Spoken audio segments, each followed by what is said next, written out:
Morning, everyone. So, morning, wet morning. So, people come and join into class. So, our class is 9 o'clock on a Thursday, Corporate Finance Lecture 3 for BADS. And today is the 22nd of September. And today we're going to look at the economic environment, talk about some of the things that happen in the background to the company or the corporate reorganization working. So what's happening in the economic environment, some of the key issues there. And then we're going to be moving on to talk about an important topic for corporate finance, capital investment appraisal. Okay, so looking at possible investments and how a business goes about looking at possible investments to make. So the topic is going to talk about today is what is capital investment, or refreshing ourselves on what we're talking about. We're talking about a company, a business making an investment. What's the decision maybe to be made? Where is the funding going to come from? Talk about potential source of funds, source of getting the money to make the investment, or what we call financial intermediaries, pretty much banks, okay, largely banks. We're going to talk about the economic environment, inflation, which is a very, very key business topic in the world today. Probably the #1 business topic in the business news, but also in the general news. Inflation is a very, very important topic. So it's very high up the agenda globally, okay, inflation and the cost of living. We're going to talk about the link then between inflation and interest rates, real and nominal interest rates, and something called the Fisher effect, which is a way of measuring the link between inflation, real and nominal rates of interest on a loan. And then we're going to move on at the end of the class to our first method of capital investment appraisal, which is the payback method. Okay, so we're going to see really 4 of these methods, 3 next week, one today, payback method. So capital investment appraisal, we need to think about this. We're going to be moving on to have a think about this topic. Before we do that, just I put up some questions from last week, folks, from week 2, around what we were talking about last week, around corporate social responsibility for home study. So there were practicing questions ourselves outside of class. So just some short questions, looking for few lines, a few paragraphs of answers. Sorry, about the first question was asking us about stakeholders and conflicts between various stakeholders, and particularly managers and owners of business. Well, maybe they don't have the same objectives. Okay, so I was asked to explain that statement and give an example of a possible conflict of interest. So hopefully people have attempted these questions, or attempted to think about and reflect on what we covered last week in the interest of your own study, because we're not going to be going back over these topics again until at the end of the week, at the end of the semester. We did put up a suggested sort of solution to this particular question. It's basically talking about the various stakeholders involved here, and that they may have competing objectives, particularly the managers, and making decisions in the business may reward themselves quite heavily. We talk about maybe giving themselves very expensive cars, and the shareholders, that may not be in the interest of the shareholders. So if there are any questions on this, please let me know, but I suggest that you made an attempt at this question yourself, and then you can have a look at the suggested solution. They're up on Moodle under week 3, okay, so really need you to work outside the class on some of these questions and topics, because we're going to be moving on, and we've quite a busy enough class to deal with the capital investment appraisal today. The second question, okay, it's quite dark, so that's why I didn't, if you want it off, we'll put it off. Okay, so the second question is asking us about corporate social responsibility, CSR, which is something we discussed in the class last week. It's very dark, isn't it? Very dark, but it's too bright now. Okay. Can I put those that way? I mean that open? Yeah, if you pull it up. Exactly what it is. I can agree with you.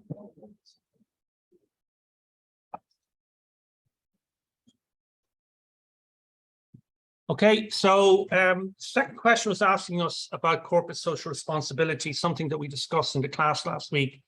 We said it's basically where companies are increasingly over the last decade making sure that they are good corporate citizens and they're taking into account the wider society.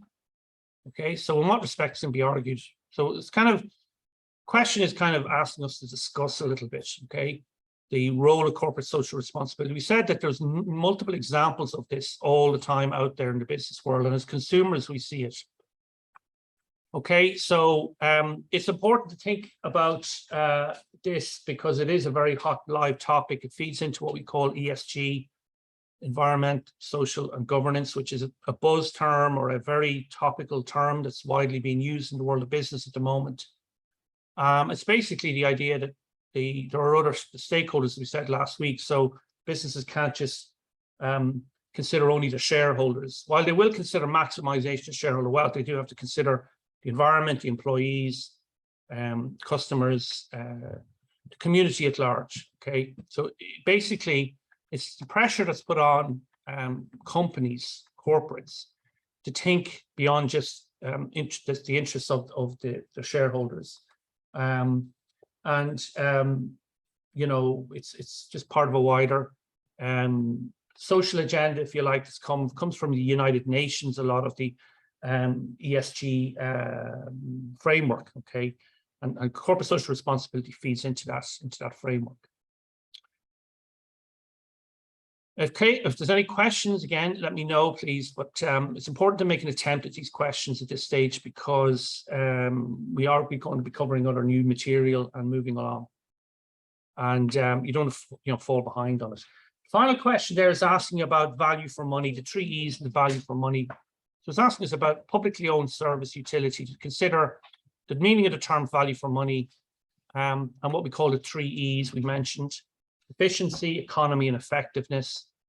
So what does that mean in terms of a public service? Okay, so in the answer suggested solution there, they mentioned a bin service, refuse collection. But the actual idea is that these are public, not-for-profit organizations. Okay, so not for businesses that focus solely on their primary objective is maximizing their shareholder wealth, but for businesses that have a wider responsibility or wider objectives, like a bus company, transport company, water company, and so on. Okay, so as I say, folks, if there are any questions on the questions from last week, let me know. We can discuss. But otherwise, you will find them up on the Moodle page in week 3. Otherwise, we are going to move on. Okay, so as I say today, we're going to be looking at the economic environment and considering capital expenditure and investment appraisal and how a business makes investments. And what kind of decisions are maybe businesses thinking about when they're thinking about capital expenditure? We talk about capital expenditure. We're really talking about something in the long run, okay, the long term for the business. So large amount of money spent for a long period of time, such as building a production facility like a factory, a new area to do their work, upgrading their factory because it needs some attention. We haven't spent any money on it in 20 years. You know, buying a delivery truck, a motor vehicle, buying vehicles, buying vans, buying equipment, okay, but also it's all infrastructure projects. So governments and PPPs, public-private partnerships we mentioned in the first 2 weeks, for example, where we've kind of corporate private business world and the government coming together to work on very large projects, maybe something like building a bridge, okay? One company on their own is not going to take on maybe that particular project. They take it on, obviously, with the government, okay? So the government or the public sector would have some responsibility around that. But it's also capital investments, okay? Capital expenditure. Making a new product, launching a new product, starting a new business. These are all forms of capital expenditure, require long-term investment. So we're talking here for several years, okay? Maybe for 4, 5, 6 years, maybe even longer, in fact, okay? Could take longer to build a bridge, could take longer to build a factory.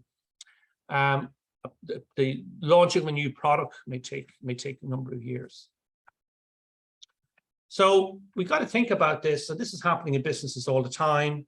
It's a key part of corporate finance, is considering capital expenditure, investment appraisal, and these kind of long-term decisions. So key questions really, how much money is going to have to be spent? What kind of return are we expecting to get? What are we doing this for? So if we launch a new product, for example, expecting it to boost the sales or to have a good result from the sales, or to be worth our while, okay, to be a profitable project. So companies don't spend money over a long period of time unless they feel they're going to get some kind of return. Got to think about how long is the project going to last for realistically. So there's a lot of kind of planning into the future. And also then, what is the economic conditions at the time? So in other words, interest rates and inflation. Okay, what's happening in the world of interest rates? Interest rates are basically the cost of money. Okay, that's like the price of money, the price of borrowing money, effectively. Okay, so they're the price. It's the price of having the money tied up for a number of years. Okay, interest rates will be charged by a bank on a loan or an overdraft. They'd be charged by interest would be charged by debt holders. Okay, if they provide a lot of debt for a long number of years. And really interest rates, as we see later, have a very close relationship with inflation, the overall cost of living and the overall general costs in the economy. So interest rates are very topical and right at the moment. In fact, again, they're probably the #1 business story in the world today. Does anyone know why interest rates are very important or topical at the moment?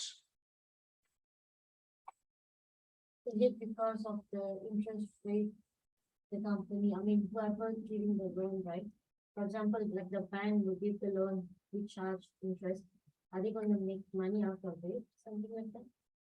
Well, yeah, the lender, the bank, is giving the loan or lending the money for a number of years to the company. Their whole idea is to they want to try and make some money out of that. Anybody else, any ideas about interest rates, being important in the news in the world of business at the minute? Anyone on Zoom hear anything?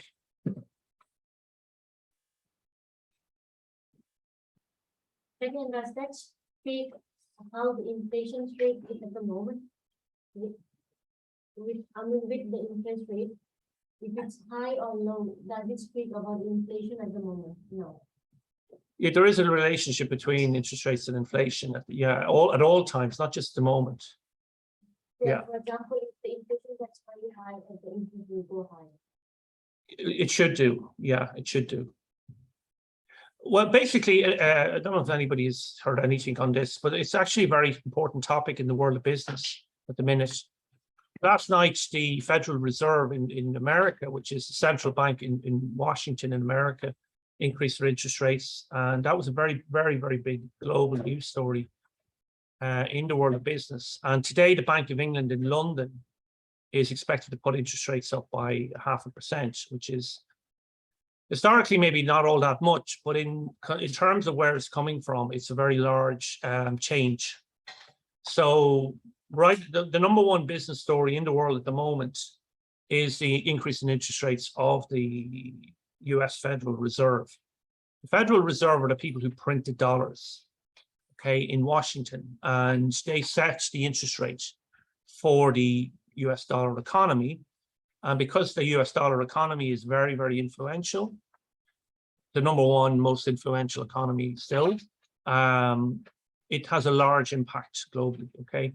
And then in England today, the Bank of England is going to put up their interest rates as well, and other countries are doing as well. William says 13.75 in Brazil. Thanks. Yeah, okay. Thanks. Yeah, it's already very high in Brazil. Whereas here, they're only really putting the interest rates up from 3 to 4% kind of here, so it's actually very low. It's still only at the sort of 3% level. And in Europe, the Eurozone is not even that. It's only more like 2% or coming up to 2%. So 1 to 2%. So we have actually in large parts of the economy, certainly in the dollar world, the US dollar, Britain, Europe, Japan, and a number of other countries as well, Canada and these kind of places. Very low interest rates for a long period of time now. Rising, coming out of the global financial crisis in 2008. And some people would be of the opinion, economists, some business people, you know, there are people who are of the opinion that the interest rates they've been too low really for too long in these places, and it's one of the reasons why we have inflation potentially. So we have these high costs of living. So there's a debate. Some people think, you know, interest rates can be zero or practically zero for a long period of time. Other people don't agree with that. So there is some debate. Nobody has the definitive perfect one answer. There's some discussion and debate at all levels. So opinions are divided on this, but certainly at this stage, interest rates are on the way up in general, okay, increasing. And as I say, it's very, very topical in the world of business. So it becomes very important from a business point of view for capital expenditure, okay? Because capital expenditure needs funding, because we're talking about spending money in a project or launching a new product for a number of years. So this is what we're going to be looking at over the next couple of weeks. We're now going to be starting to move into a key topic for corporate finance, which is how do we look at investments? How do we look at potentially the government, the company spending money, the corporate spending money? Corporate finance is really concerning itself. Where do we get the money from? But then what do we do when we have it? How does a business spend the money? So typically with capital expenditure, the first kind of place most companies, corporates will go to is what we call a financial intermediary. We're thinking really about a bank here typically. Okay, typical examples of financial intermediaries depends on where we are, maybe in the world. Sometimes they're called different names, but typically we're talking to commercial banks. Commercial banks will deal with businesses. Okay, now they can be some of the names we're aware of in Ireland. Somebody like Allied Irish Bank, Santander is a big bank operating headquartered out of Spain. HSBC has traditionally been one of the biggest banks in the world, originally from Hong Kong. And these are banks that would deal very much with business, okay, deal with businesses. There are obviously loads and loads, lots and lots of examples, okay, Standard Chartered, Barclays Bank, Citibank, globally, huge number of commercial banks operating. And what they do is they provide money, they provide funds to business as a financial intermediary. Other options in countries like United Arab Emirates, the Middle East, they call them finance houses. Okay, so it's a slightly different system, but it's kind of the same kind of principle, basically providing some finance for business to go and launch a new product or invest in new capital expenditure investments. Similar type of model. Okay, may not be on the same scale as a HSBC, but more local to that region. Mutual societies like building societies. In UK and Ireland, we had historically things called building societies, which were not actual banks, but they have kind of been phased out over the last number of years, been kind of taken over by a lot of the banks. So they're playing less of a role in the economy, although they still can be quite important for maybe small businesses or local customers. But they don't have the kind of global scale of the banks, basically. Institutional investors, people like pension funds and investment funds. So very wealthy, maybe very wealthy individuals, very wealthy organizations can sometimes work beyond the banks and go through what we call institutional investment, where they get together all of their funds and don't involve one of the main high street banks in giving. They have too much money, basically. They want to make it work, so they want to get a return. So they pool together, get together the money and look to get a return on it by lending it out to business.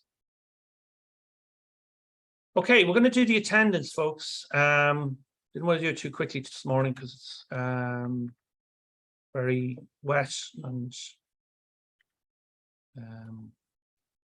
very bad morning, but we're at 9:20 now, so going to do the attendance. So that means, folks, for the folks who are on Zoom, we're just going to go on mute for a minute or two, for the folks here in the room, we're going to do the QR code, and we're going to do the attendance sheet.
Sorry, do we have a date when we will have the MCQ test?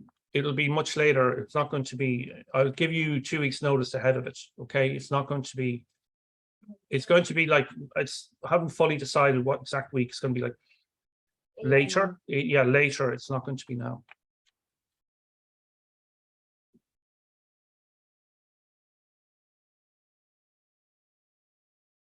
Okay, so we're just finished up there, folks, with the attendance. Okay, so we're back in the room again.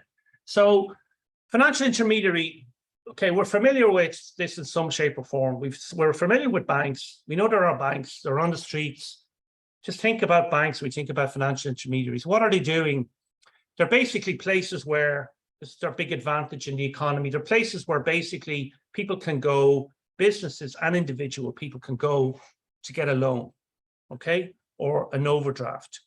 An overdraft is a very common form of account with the bank, where we might have a little bit more coming out of our bank account than we have put into it. And this can apply for businesses and for individuals. So financial intermediaries is very important because provide a source of funds for borrowers.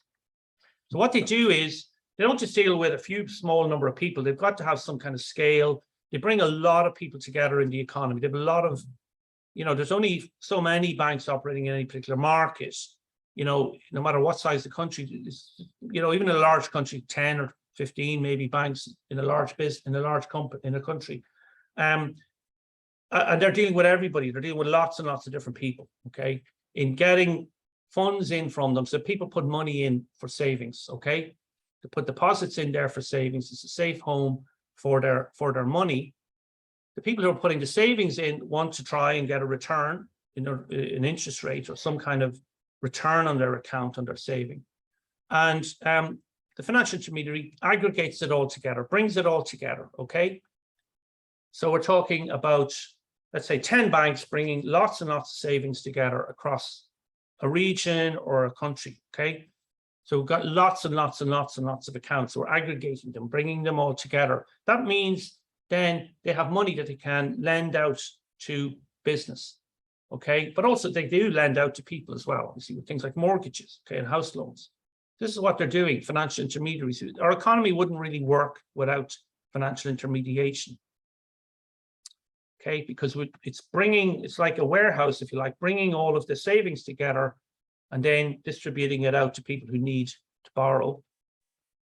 And because they do that, overall, they're in the business of managing risk, okay? These financial intermediaries, they can reduce the risk across the entire economy, across the entire business world, because basically the risk of what is the risk? The risk is maybe that they give a loan out to somebody, they lend out to a business and the business doesn't pay, it defaults, it doesn't pay back.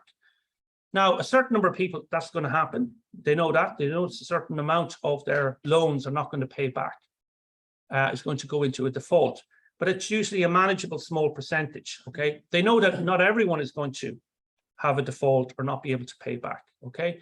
So what we call pooling, okay? For individual lenders is a reduced risk through pooling of the loans, okay? So the risk of a loss or a default by one particular borrower or one particular company can be kind of shared out amongst the wider market. Okay, so it's not a one-to-one relationship where they've only got one loan out. Okay, they've got 10,000 loans out, and if a few of them go bad, they can absorb that. They can deal with that, and they can share risk as well with their with the other banks or the other financial intermediaries in the economy. Okay, so it's a way of managing risk in a banking environment.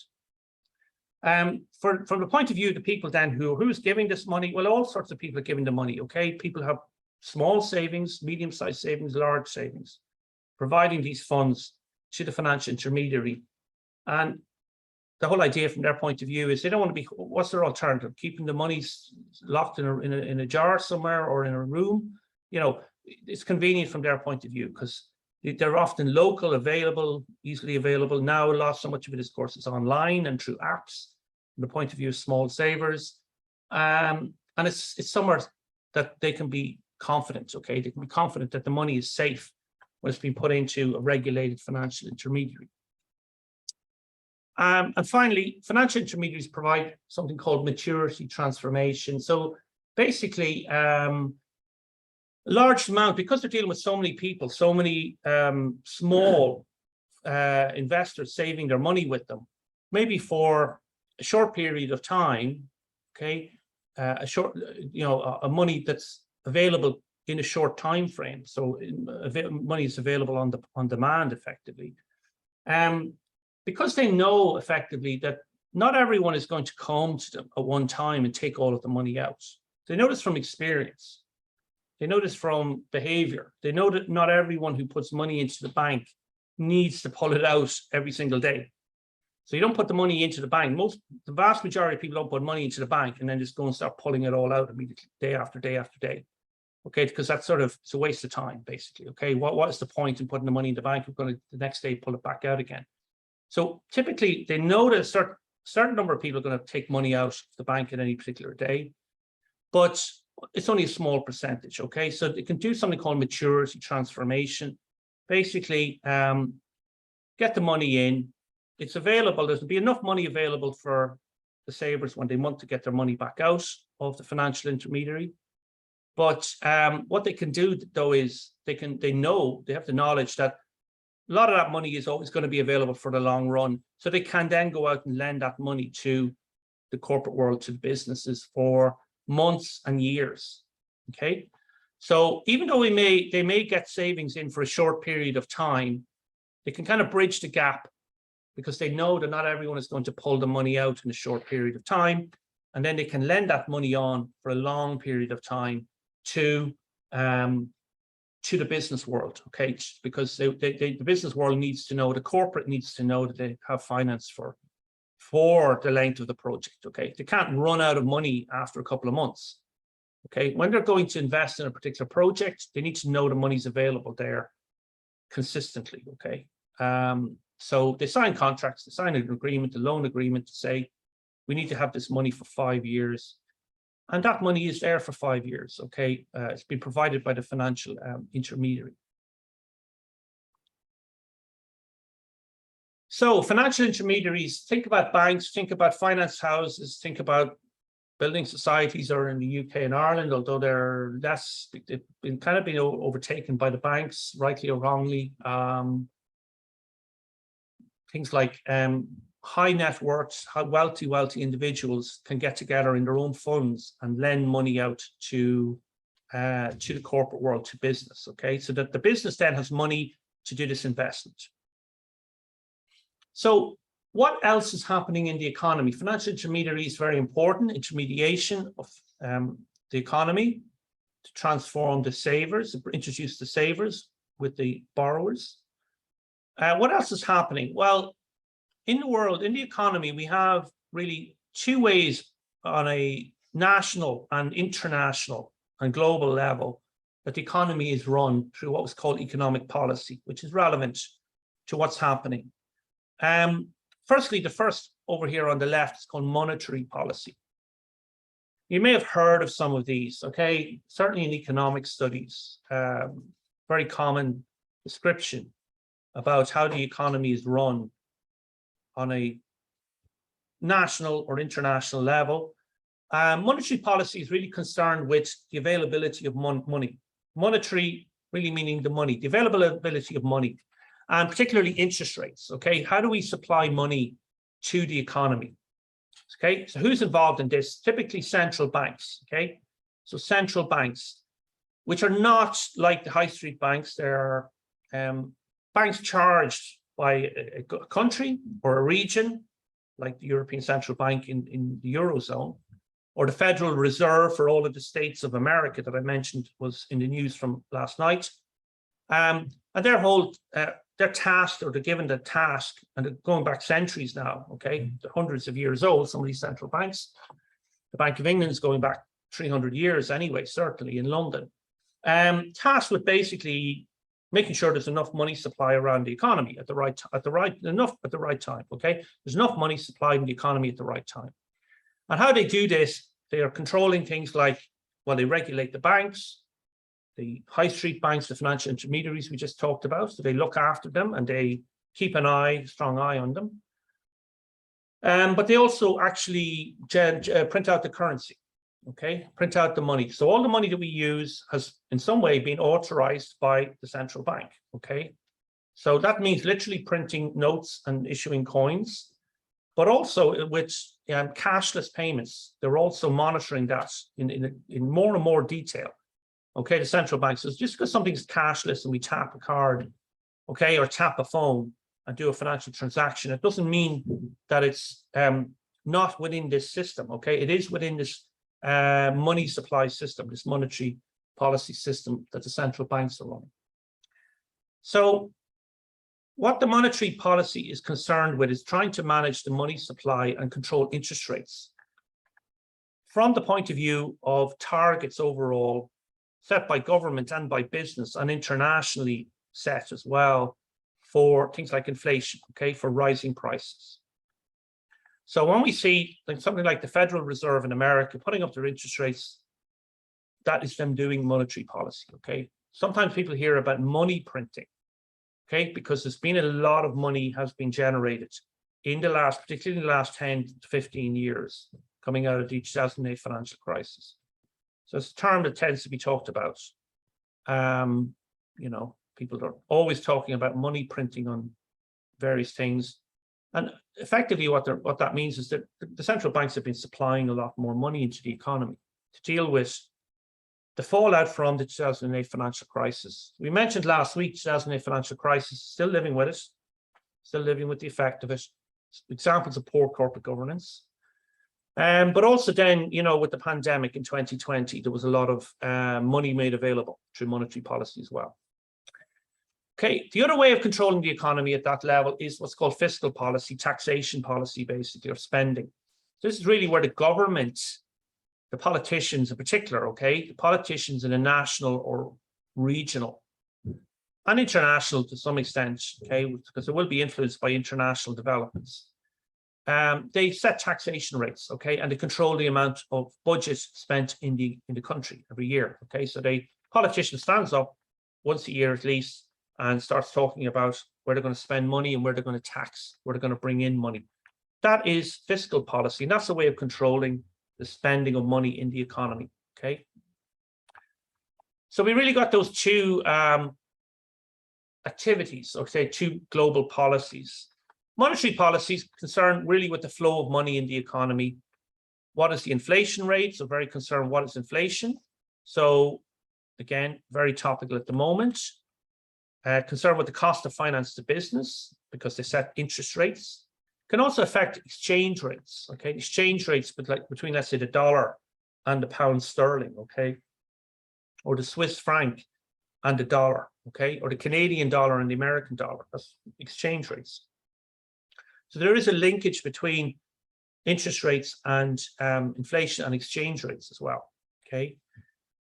Concerned with the availability of finance, making sure the business has enough finance available, because we don't want businesses running short of finance, because the economy is depending on businesses investing all the time, spending some money at some level. So it would not be good for the economy if there's a shortage of finance made available. and concerned with levels of individual household demand. So not companies, but consumers. But this is all interlinked. Okay, they don't operate just in little boxes isolated from each other. If the consumer is not demanding products, that's going to affect the companies. Okay, so when we think about companies investing and capital investment appraisal, at the end of the chain, usually there is a consumer. So if a company launches a product, you know, it's not just because they like launching products. They actually have to be able to sell that. Okay, market it to people and sell it. They're dependent on a consumer demanding or wanting that particular product. So this is also monitored, okay, and a concern of these central banks. What is the consumer demand? So they're monitoring all of this all the time. They're doing a lot of monitoring, reporting, a lot of data gathering about how things are happening in the economy. And they're gathering more and more and more and more data now than ever in the past because of all these various ways of gathering data and big data and tech devices and so on, gathering a lot of data on how money is spent. Fiscal policy is really a key activity for government. Now, government and central banks are technically independent, okay, largely independent. So the Federal Reserve is independent of the US government, okay? The Bank of England, which, as I said, was going to put up interest rates today, is independent technically of the government. It will be the same in various countries around the world, the same type of relationship. So when we talk about government, we're talking about the politicians in the parliament, okay, who would set an annual budget for the economy. And when they're doing that, that is what we call fiscal policy, okay, fiscal policy. So they set the tax rates, as we know. They tax fuel, they tax cigarettes, they tax people, they tax labor, they tax people working. And they also then spend that money. They spend the money they pull in taxes, okay? So they spend money. They can spend money to try and boost the economy, but they can also try and pull money back as well, okay? So during COVID, there was a lot of money being spent by governments to boost the economy. So things like pandemic payments and so on, which have now had to be pulled back because it's unaffordable for a long period of time. They can't keep spending that level of money forever. Although some people, depending on, again, the political world, some people think, some economists think you can just keep spending and spending and spending. History and evidence in the past has suggested that has never really ever worked. Why would all of a sudden work now? It's not clear, but there are people who do believe just keep spending all the time. It's a bit unproven though, and it's a bit of a gamble. So eventually though, you do tend to run out of money. Okay, you can only tax people so much. You can only pull in so much money from the economy, from activity. And so there is going to be a limit. There is a limit. Every time we think about money, there's always some kind of limit. It's like with time. It's a limited resource. So they've got to be careful about how they exercise this fiscal policy. They can also do things like change the mix in the economy between public and private organizations.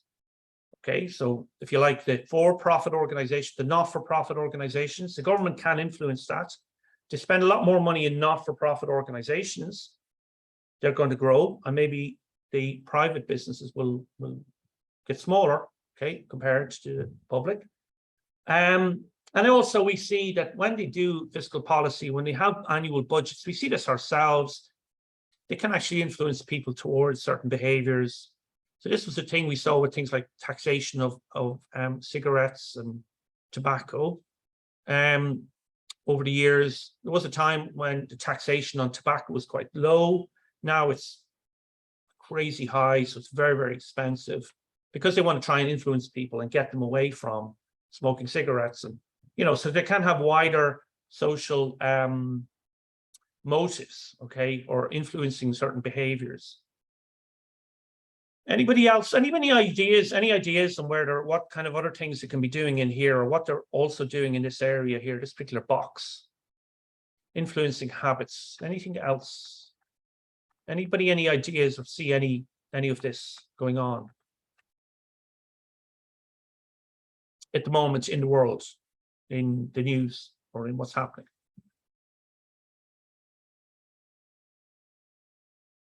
To try to reduce the usage of cigarettes? Sorry? Yeah, are they trying to reduce the usage of cigarettes?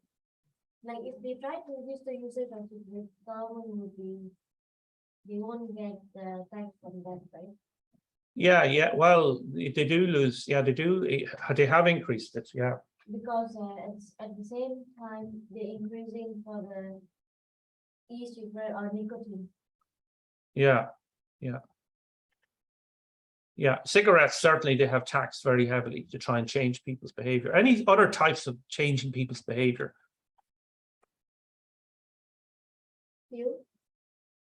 Fuel, yeah. Fuel.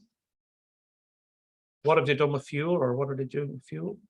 Price is so high at the moment. They have increased. They have increased because of the environment. So a big thing, again, a big development globally, not just in one location, but globally. They are doing this a lot around the environment these days. They're trying to basically increase taxes on fuels and transport. And let's say, for example, move people away from petrol and diesel cars into electric ones.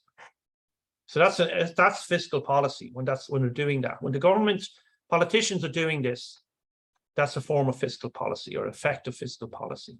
And they sit down deliberately to do it. Like, you know, there's nothing hidden about it. They sit down and they say, we're going to tax people more if they drive a diesel car, for example. Okay, we're going to tax people more if they smoke.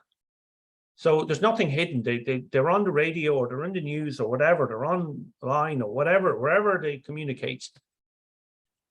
They sit down and say, we want to do this. And then they sit in a budget once a year and they do it and they announce it. So it can be driven by the wider aims, depending on the political, what's happening in the politics of the political parties.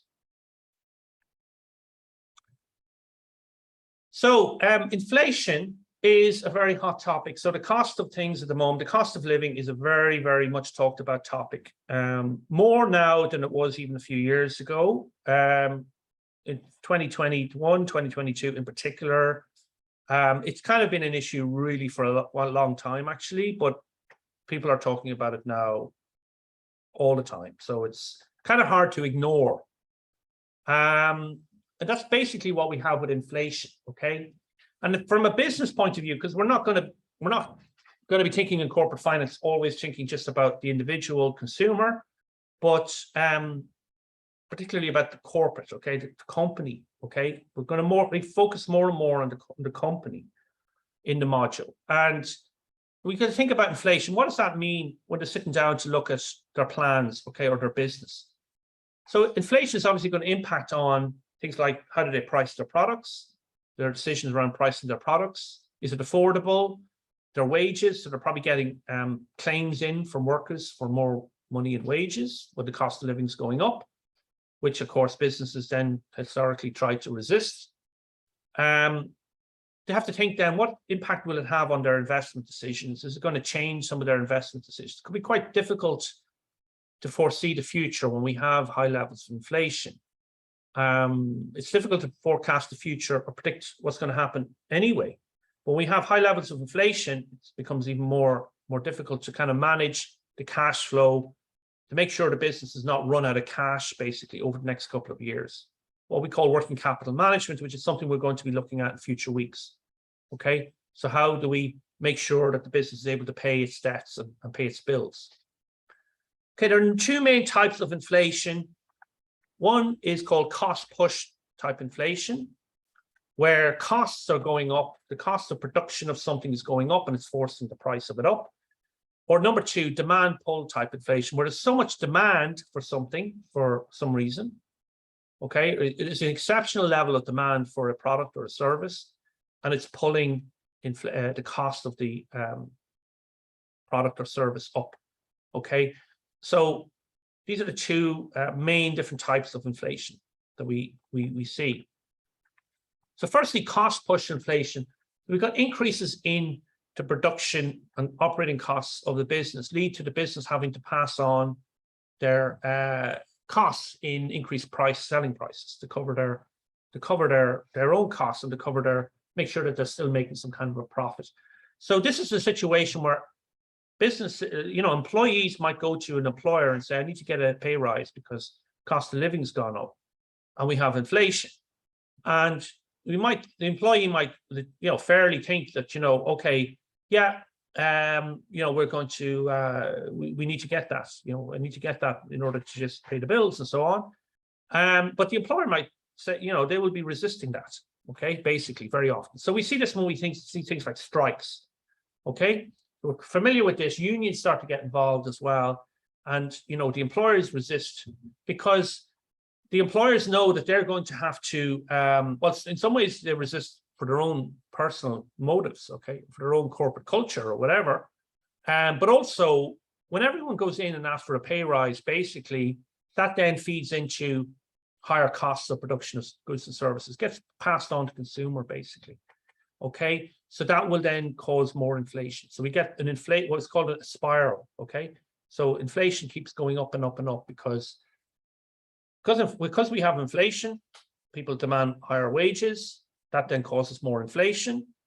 So people demand higher wages, and so on and so on and so on. Okay, so this is something that governments and central banks and employers, companies are very always pushing back on. Okay, they're always pushing back on giving wage demands. People, all the money they demand for wages. Again, you will hear this and see this in news and in discussions. You will find unions representing employees get together and say, we want 15% wage increase. And the employer, including governments, it's not always a private employer, will say, forget about it, no, the most we can give you is 3%, but the union or the stakeholder in the organization, they will say, they will push for the most they can get, basically, okay, but it might actually be a bit unrealistic, and that's when we end up then getting strikes. So we've seen strikes again in recent weeks, not yet so much in Ireland too much, but certainly in Britain they've had a lot of strikes with the trains. We've seen airplane strikes sometimes, so Ryanair have been hit by some strikes in Europe. Again, not so much, I think, in Ireland, but certainly in the European countries, we've seen strikes affecting air travel. There was a big strike in France last week. So in France, we see a lot of strikes around wage increases. So basically, cost push inflation is where the cost of production of something. So what goes into the cost of production? Well, wages is a big part of it, but also it's not the only thing that goes into the cost of production of things. Also things like oil prices. Okay, so definitely we have seen fuel increases have fed into inflation this year. There's no question about it, because the price of oil, price of fuels have gone up, the price of gas has gone up a lot. And that is an example really of cost push inflation. The cost of the actual fuel goes up, and then companies are forced to pass on a lot of that cost to the consumers as much as they possibly can. We also see it with things like changes in exchange rates. So if the US dollar gets weak, and that's not the case at the minute because it's very strong at the minute, but if the US dollar was particularly weak, then imports to the US would increase in cost, and that would force the companies in the US to increase their prices. We're actually seeing this in the euro at the moment because the euro is quite weak instead of the US dollar being weak. And so that's also feeding into some of the inflation that we're seeing in the Eurozone. There's a weak euro. But also the government can cause this as well by changing taxes and by increasing taxes in the annual budget. So again, some people have the answer. Sometimes you will hear people in discussions saying, tax more. However, that actually can feed into inflation. And that's also contributing to some extent into the fuel cost. Government is causing some of it by taxing more. So a lot of the inflation we've seen actually is this cost push inflation. The other type of inflation is called demand pull inflation. Basically, the demand for a product or service exceeds its supply, and then logically the price increases. Now, you could say there is a mix. I mean, it could be argued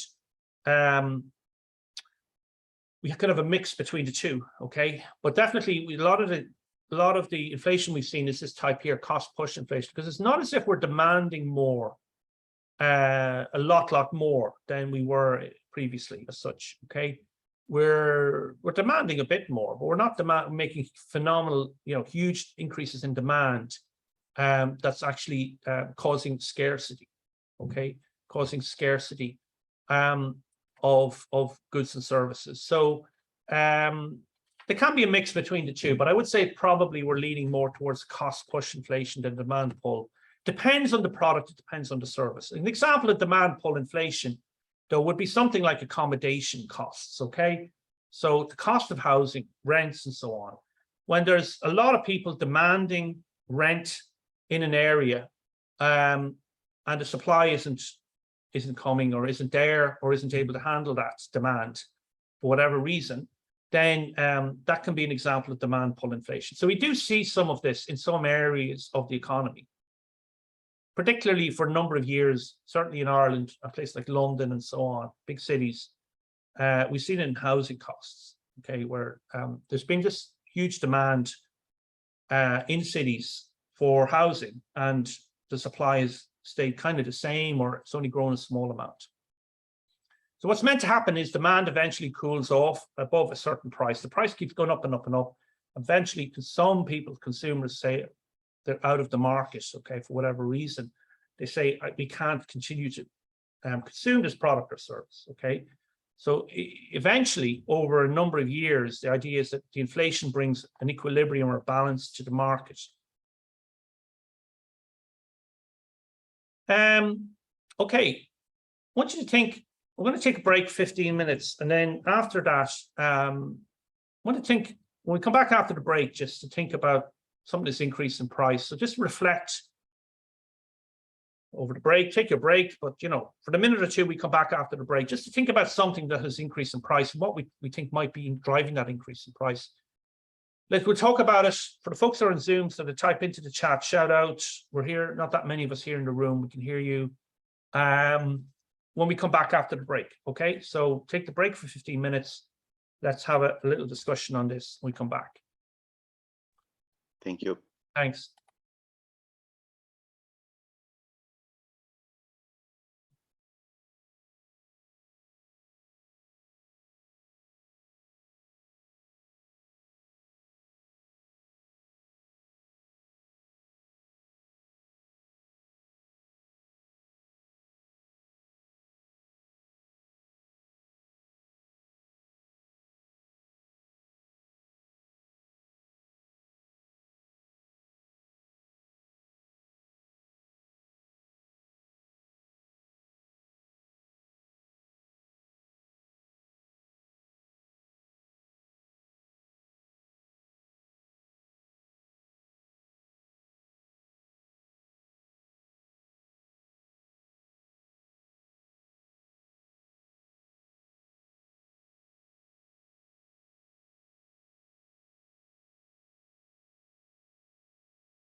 Okay. Sorry. Before the break, we're saying let's reflect for a moment. Think about something that's increased in price and what might be causing this or driving this price increase. Electricity and gas Yeah, that drive increase because the war. Right? right. Yeah, The electricity goes up, I think, 30%. Nice one. yeah. So the electricity and gas prices are increasing in different countries, not just in Ireland, you know, Germany and Britain and so on. Right. Yeah, it's depending on the company with the electricity bill. The electricity and gas are a very big concern at the minute, so it's very, very topical, obviously. I saw the news, maybe the government is gonna have like the Christmas lights this year because Yeah. in the street. Yeah, usually they will have in Grafton Street and Henry Street, the Christmas light they put on. Even on one of the Yeah. and the government just gave advice to just like wash your clothes during the night because Yeah, just reduce the right. The electric company person, this one I heard, he was saying that the rate at night cheaper because not much people using. Yeah, So when everyone doing the laundry at night, it's gonna be the peak hours. So the rate is gonna be the same, like daytime. Oh, okay. Yeah. maybe. Everybody gonna have the same. Yeah. Maybe, yeah, maybe. I mean, the thing about electricity is, I mean, businesses are big users. So like in Ireland, one of the things is that they have these kind of data centers and things like this, and they may use huge amounts of electricity. How much people in houses in Ireland are using electricity? I think if everyone in Ireland, you know, started using electricity in the middle of the night, Winter time, you know, like, get dark around 3 o'clock. But I think like it's not a big concern. Maybe machines can be like machines and Whatever that costs more electric. Like a kettle, heater, yeah, dryer, they are more. yeah. And the white light is not much, but the yellow light, I don't know what we call that name of the light. That one costs Yeah, more. but if you electric. buy kind of LED, Yeah, even if LED it's is white, fine. like warm, LED's really cheap price. Cheaper, LED is cheaper. good. Yeah, no, well, you're obviously, you know, aware of that story, and you know that's a big story, and it is actually relevant to corporate finance because it's a problem because it's the cost of production for businesses. But if somebody says that, you know, if all these people in Ireland start putting on electricity in the middle of the night, it'll cause an increase. But is it enough to? It's probably the big issue is things like data centers are big users of electricity, and Ireland has taken a lot of data centers in here, which is driving up the electricity. Regarding this, because most people is working from home, and most companies, like those people who can work from home, they are leasing their office. So they, in a way, they are saving money as well. From working from asking people to work from home. Yeah. And yeah, well, For this is the thing. example, let's say if you take it in college, if they ask the lecturer to do it from online, not from the building. So we're gonna get more electricity, but the college will be saving. Yeah, what I mean, we're a long time since we're fully online. We've been back face to face for a long time now, actually. But yeah, no, it was with the move to. It's one of the ways for businesses to reduce their costs is to get people to work from home. And Yeah, actually, yeah, because my friend's company has 5 buildings and they lease 3 buildings. I mean 3 floors, Yeah, and they're getting money out of it, and they're asking people to work from home. So let's say if I'm in that, I'm gonna pay more for staying at home. But the company is gonna say. yeah, but I suppose it kind of a lot of people, you know, still sort of say they want to work from home and so on. They save maybe on transport though. Yeah. So and coffee is something that you eat on the streets as well. The rest of it, you save money. yeah. Because when you Like a balance. Yeah, anybody on Zoom? So we had a chat here in the room. You probably heard most of that about the costs. Anything else for business? So electricity, oil, fuel prices, gas, anything else? I think I just say that consequently, because of the oil, the fuel and gas, that rising is gonna result in the rise of the price of the goods as well in the grocery store. We can really realize when you go to the supermarkets as well. Yeah, no, exactly. Gas is actually used in things like fertilizers, and then that goes into, producing grain and rice and all sorts of stuff. The rent. in Ireland. The rent as well, rent, yeah. Rent and housing costs are also increased in price. But I think some of that was going on No, it's been like for a long time. For a long Now time. it gets worse. worse. yeah, well, it just gets to a stage where demand starts falling because there's only so many people can afford to pay these high prices, basically, And also, I think used car. I think in Ireland for now, that's what I heard. Very low in a used car because the car dealer, they couldn't sell or they Okay. couldn't get second-hand car. Cars went up in price. New cars are very difficult to get because of supply problems. There's a lot of things going on. There's a lot of supply problems as well. Like the war in Ukraine, Russia is definitely an issue with the oil and gas. But even before that, there was obviously the pandemic. And then we had this sort of supply chain problems coming from other places, not from China and everywhere else. So it's beyond just Ukraine and Russia, supply problems. I think one problem linked to so many. It's like because of the oil and the inflation in certain countries, Yeah, they got stuck. While they start, everything been solved. right, yeah. An interesting thing about the oil is the price of the oil is actually not gone up. It's actually gone down quite a lot. And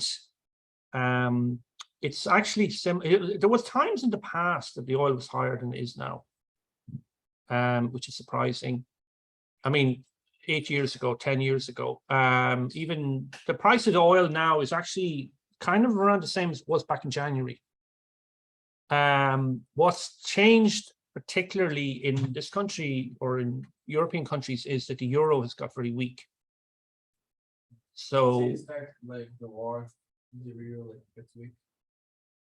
yeah, well, it's also actually one of the reasons why the euro is weak is because they haven't been putting up their interest rates quick enough.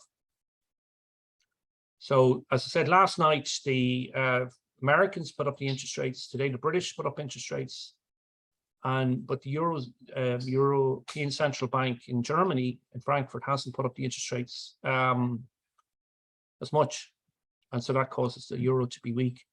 But also we have these additional taxes from the government around petrol and diesel and so on, and that increases, and oil, carbon taxes, that can also cause a bit of an increase as well. But the actual price of oil is actually, and even though Russia are saying, they won't buy oil from Russia, but India is buying oil from Russia, and China is probably, there's other countries that are buying oil from Russia. So it kind of goes somewhere, the Russians would say, well, we can sell it somewhere else, which is kind of what they're saying to European countries. So it's a lot going on, it's a lot of different things are happening, for sure. And it's very topical because, as I say, this increase in interest rates and the increase in inflation is right in the center of the news at the moment. Okay, good. So we've always dealt with this. Okay, just some history on this and the difference between fiscal policy, monetary policy. So how economists dealt with this, we had a group of economists called monetarists, the most famous of which was a professor in Chicago called Milton Friedman. It's not the first time we've seen inflation, high interest rates. They were much higher in the 1970s, for example, in America, in Europe. So this is not the first time we've seen inflation, and it's not the first time we've seen high interest rates. Now, again, the 1970s, you had oil problems as well with the Middle East. So that definitely contributed to it. But these monetarists argue that the way to tackle inflation is to control the supply of money and to basically increase interest rates. So at the minute, this is probably really where the Federal Reserve is going now in America, and then that then flows into the other central banks in the world. They're putting up interest rates to reduce demand, basically, increasing the cost of finance for businesses and for people, individuals, which reduces demand. But this is so important, actually, that the central bank in America has said, we are tackling inflation. This is something they said last night. They said, we're tackling inflation. This is really important to us. So we're going to be putting up interest rates more. So this kind of thinking is definitely coming more back into fashion. In the last number of years, and before the 1970s, from World War II in the 40s up to the 1970s, we had a different type of theory or thinking called Keynesianism, Keynesian theory, named after a British economist called Keynes. And he didn't really think that interest rates were the way to control inflation or to control the economy. He thought the fiscal policy, so this other type of policy here, this fiscal policy, the government's budget and the taxation and spending was the better way to deal with the economy and to control inflation. And that it would help, the government could change their budget basically to tackle inflation.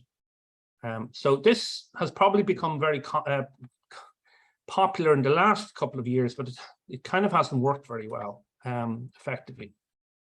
And so we are probably shifting back in economics back to this first type of thinking. The whole debate continues all the time, okay? And there's always a debate as to which way is the best way. Is it monetary policy, increasing interest rates, or is it fiscal policy, taxing and spending money? Okay, so central banks, we say, are like you have one central bank in a particular country. So in Ireland, there is a central bank, but it actually forms part of the Eurozone in the Euro area. So the head central bank is in Frankfurt in Germany, called the ECB, the European Central Bank. The central bank will use increases in interest rates, as we see in America overnight and in Britain today, increase interest rates to choke demand, so basically to reduce demand in the economy. So definitely, some businesses are going to be pulling back because the cost of their loans are going up. Okay, and they have to then pull back on certain investments and spending. On the other hand, if the central bank feels that inflation is under control, it's quite low, as has been in the past, maybe 10 years ago, they reduce interest rates to stimulate demand, to get people to spend more money, to get businesses to spend more money. So that's the way they control the economy. This is very active in the world of money and finance, okay? And it's always kind of changing. There's always some kind of debate. But the minute where we're at is we're definitely moving from low interest rates to higher interest rates. So when we get these higher interest rates, it can reduce consumer spending, and the hope and the whole idea and the plan is to reduce inflation. And the Americans are saying that they're going to do this one way or the other, which is very strong talk finally from them that they're talking anyway, saying we're definitely going to reduce inflation because we're going to be increasing interest rates, and that's going to reduce spending and demand. And then the interest rates, they can also then affect business because they will increase the cost of getting the money from the banks, let's say, getting loans or getting money from debt holders. And then they have to basically pull back and maybe on some of their investments and pull back on some of their spending. So the European Central Bank is the relevant central bank in Europe for the Eurozone. As I say, really, each individual country in the Eurozone, like in France, Spain, Portugal, Ireland, Italy, their national central bank is really like a branch to the European Central Bank now. I mean, we used to have our own independent central bank, but in Dublin, but when Ireland entered the Eurozone, it became part of a European Central Bank system. and that's headquartered in Frankfurt, in Germany. Now, they have an aim, they have a goal in life. Their objective, the main objective of the European Central Bank, and they say this often, repeatedly, in any interviews they do and press they do, they want to maintain inflation at or below 2%. So we could say that they're failed badly with that objective at the moment. Okay, any idea what inflation is running at in 11? 10-11%, you know, No. in different countries, 9, 10, 11, depends on what, but they're all generally around that area. So if the European Central Bank is a main aim in its life, or main objective is to have inflation at or below, so the most they want is 2, and it's 10 or 11, they've failed definitely in controlling inflation. So what their argument is, the economist, the chief economist of the central bank, is actually from Ireland. He's a professor from Ireland, well, he was a professor a number of years ago. His argument is that he thinks the inflation is temporary, but for something that's temporary, it's going on a long time. So you know, as to whether the markets think it's temporary is another. Obviously, the Americans don't think it's that temporary because they're taking action, and so it's going to put pressure on the European Central Bank for sure, I would imagine. We have been in a period of very low interest rates, so very low cost of borrowing.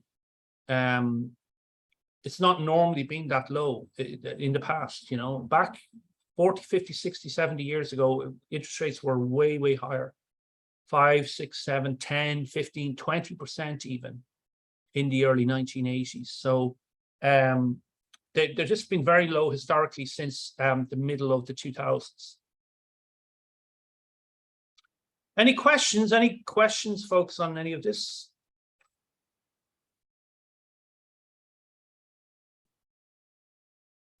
So far, so good. Okay. So one thing we can consider, one thing we think about in terms of corporate finance, a useful way of thinking about things, especially now and in going into the next number of years, but anyway, we consider, even when we have low interest rates, there's a difference between inflation and interest rates, and the relationship between inflation and interest rates. So when we consider this, we want to think about something called the nominal rate, which is the actual interest rate basically that the bank will charge us on a loan. Okay, so the bank might say, we're going to charge you 8% on a loan.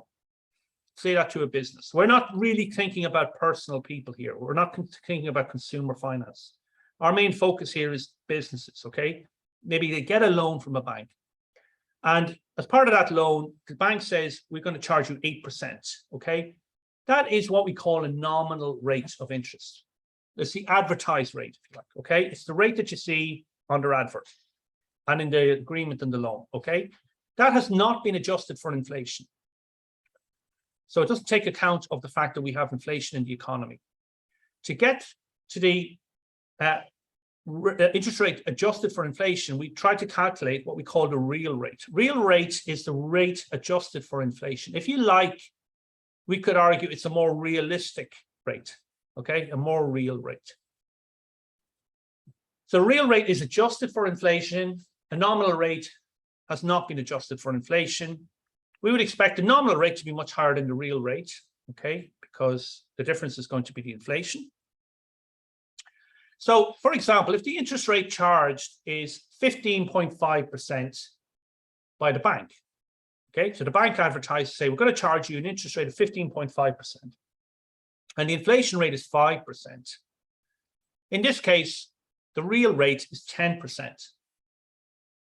Okay, now, just by looking at that, you could say, well, if I took the 15.5, took the 5 from it, I could simply work out an approximate real rate of 10.5. 15.5 minus 5 is 10.5. And that's an approximate, a guess, okay, close guess. To get the exact rate, though, the exact real rate is 10% because of something called the Fisher effect, which is a little formula. named after the economist Irving Fisher, okay, who was a famous Nobel Prize winning economist from years ago, who studied this particular relationship between nominal returns, nominal interest rates, real interest rates, and inflation. He had an equation we see here. Okay, the equation is, it's like 6 is equal to 3 multiplied by 2. Okay, that's what we mean by an equation. Okay, in his equation, what it is 1 plus n, the nominal rate. So if you like the advertised rate, 1 plus the nominal rate is equal to 1 plus the real rate. And these are in brackets because we have to do these things first. We have to add 1 to the real rate, multiplied by 1 plus h. H is the inflation rate. So basically, the nominal rate is equal to 1 plus the real rate multiplied by 1 plus the inflation rate. Now, when we talk about numbers like this, okay, we're talking percentages. We will be translating a percentage, let's say 15%. What is 15% is a number. It's 0.15, okay? So it's not 15. Okay, to bring it into a number, to bring it into a decimal, we should divide by 100 to bring it into a decimal, okay, less than 1. So 15% as a decimal is 0.15. Okay, so what are we adding to the 1 here? We're adding a number less than 1. Okay, the answer is not to just take the interest rate as a whole number. We need to get it in as a decimal, which means dividing by 100. So 10% is 0.1. Okay, 20% is 0.2. So that's important when we're looking at this. Now, like any equation, if we don't know one element of the 3 parts, there's 3 parts of this equation. Okay, as I say, imagine it was 6 is equal to 3 multiplied by 2. That's an equation. Okay, if we didn't know what one part of the equation was, if we didn't know what the 3 was, if we divide 2 into 6, we would get 3. Okay, so if we don't know one element of the 3, we can move it over to the other side of the equation and divide the 2 elements that we do know. So in this case, 1 plus the nominal rate is equal to 1 plus the real rate multiplied by 1 plus inflation. If we don't know what the real rate is, we can move it over to this side. Basic in mathematics, the basic idea in mathematics. If we don't know what one's part of the equation is, we move it over to this side, and then we start dividing the 2 things we do know together. We divide 1 plus n divided by 1 plus h. Okay, where n is the nominal rate and h is the inflation rate. So just in our example I mentioned a moment ago, we said the nominal rate was 15.5%. The inflation rate is 5%. How can the equation tell us the real rate? Okay, so we don't know. In this case, we're trying to figure out what the real rate is. Okay, what our real rate is, 1 plus r. So in this equation, we have a situation, if we have it here, we don't know what this is, a question mark about it. Bring that over to this side and divide the nominal rate by the inflation. We're going to get what the real rate is. Okay, so just to show what the numbers look like, okay, what these numbers look like and how we should approach interest rates and decimals. 15.5 is not the number 15.5. Okay, when we're working with numbers, we want to bring everything into a number.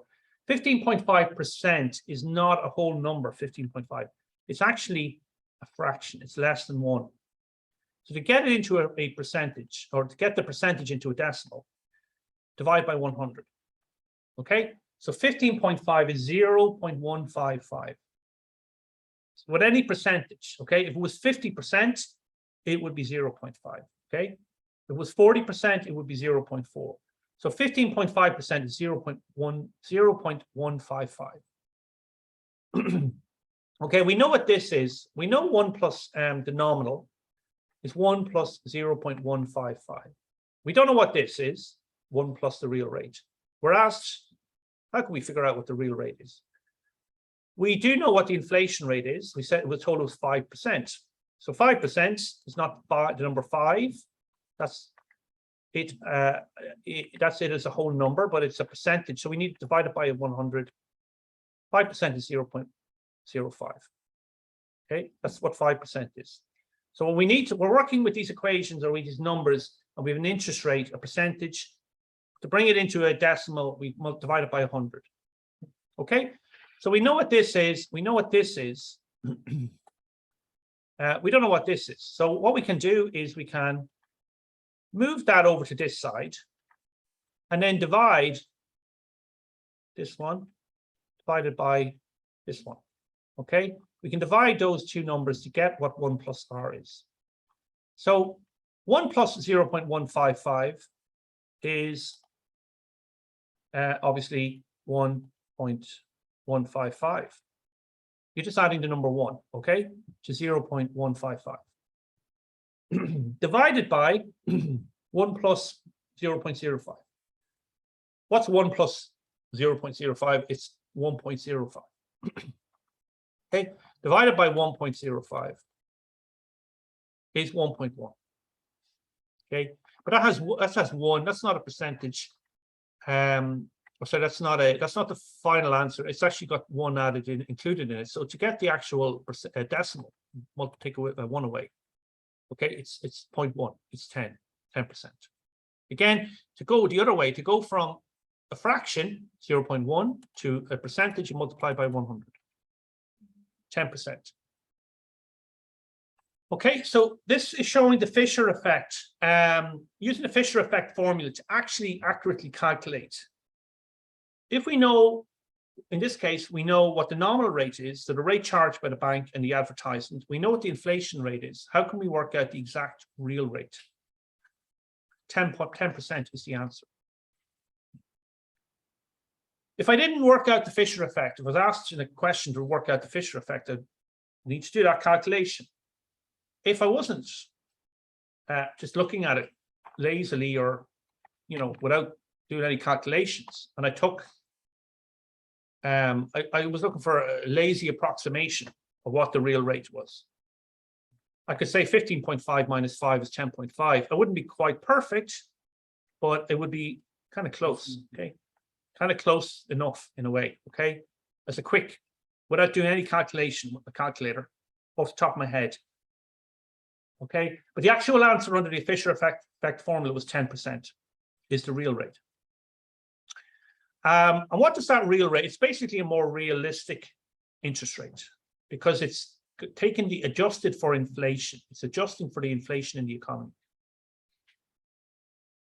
Does anyone have anyone think about what that might mean at the moment for the economy and for loans and for money, for banks? And considering where we are at the moment with inflation, we said inflation was 10, 11%. What might that mean for real rates, nominal rates at the minute? Any views? Any? What's if we have high inflation rate at the moment, 10%, and we have it's gone up a lot in the last couple of years. So it wasn't always like that. It wasn't always that high. What might that mean for nominal rates and real rates? 15. What is 15? 15%. Is which? For getting the loan. To get the loan, you might have to pay 15. Imagine if the bank was charging 8% and inflation was 10%. Roughly, without using the Fisher effect formula, what's the real rate? 2, but which it's actually 2 negative. Yeah. -2. So that's a very big problem at the minute in the world of business. It's not actually been talked about an awful lot, but it's actually a very, very, very big problem for the people giving the loans, the investors, and for the businesses getting the money. You could actually have negative real rates. And what does that mean? It means, like, if I was a lender, either I'm a bank or whatever I am, a finance house, an investor, and I can only get 8% nominal rate, charge you that. But inflation is 10%. What would I think, maybe? What would I think about that -2? Maybe.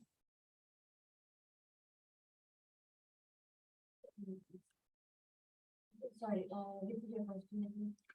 If I was only able to charge you on a loan 8% and inflation was 10%, and so I had a real rate that was -2, what might I think? If what might the investor think? What might the bank think? The country doing well. Because it's -2 on real rate. Is it that either will really good?